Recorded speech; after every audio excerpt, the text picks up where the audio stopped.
So, slope.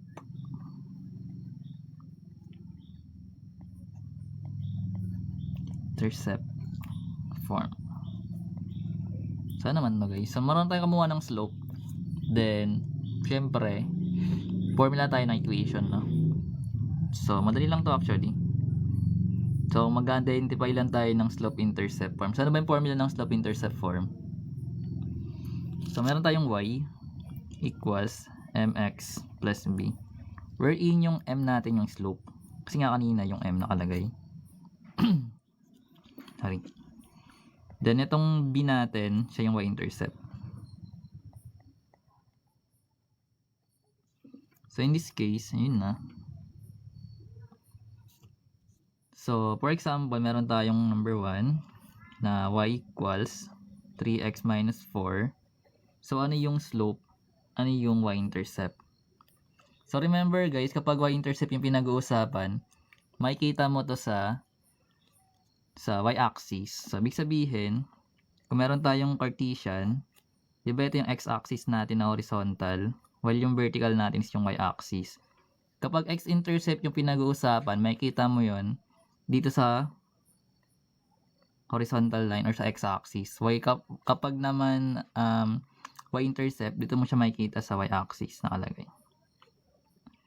So, sa case na to, meron tayong given na y equals to 3x minus 4. So, yung magiging slope is 3.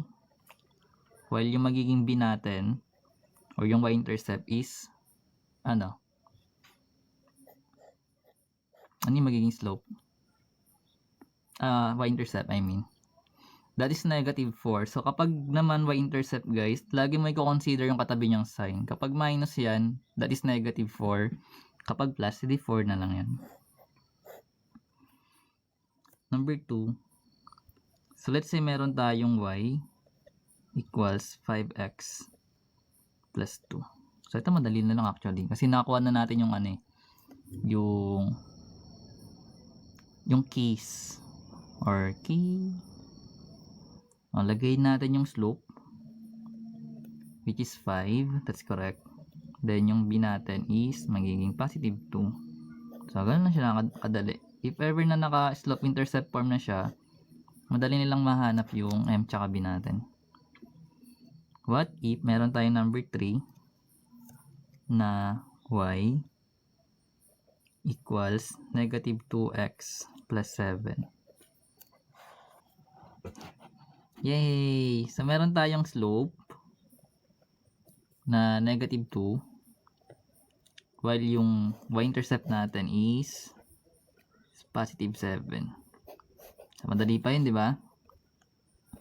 So, number 4 tayo. Dalating tayo sa mga mahirap. Pero kailangan natin i-master muna yung mga foundations. So, number 4, let's say meron tayong y equals 1 of x then minus 3. Basta kapag slope guys, siya yung coefficient ng variable x mo. So, meron tayong 1/2. So, dahil negative 2, hindi ibig sabihin magkakaroon tayo ng negative 3. So, titig method kaya yan. So, number 5. Nasundan naman, di ba? Kasi madali lang eh. Naka-slope intercept form naman na yung given. So, hindi yun mahirap. So, kapag y equals to x, ito yung sabi ni limited. So, kapag ganito guys, di ba sabi natin naka mx plus b yung para makuha natin. So, basically, meron tayong value ng slope which is yung coefficient ng x which is 1. That's correct. Pero meron ba tayong y-intercept?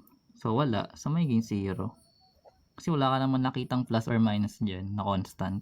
So, b natin is 0. Hindi pwedeng, yan. Ganyan siya.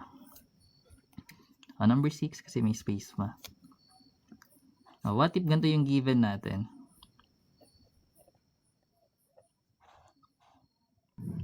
So, syempre, kailangan naka-form muna siya ng y equals to mx plus b. So, i-rewrite mo muna itong given in a form ng slope-intercept form para hindi ka na mahirapan. So, in this case, syempre, kung positive yung y natin, hindi natin naalisin yan dyan. Ang ililipat natin is yung negative 3x. Both side magma-minus tayo para ma-isolate natin yung variable y. So, magkakaroon tayo dito ng negative 3x. Then, yung 10 natin is positive naman. So, plus 10 dapat yun. So, ngayon, magkakaroon tayo ng slope. Yung coefficient ng variable x natin which is negative 3.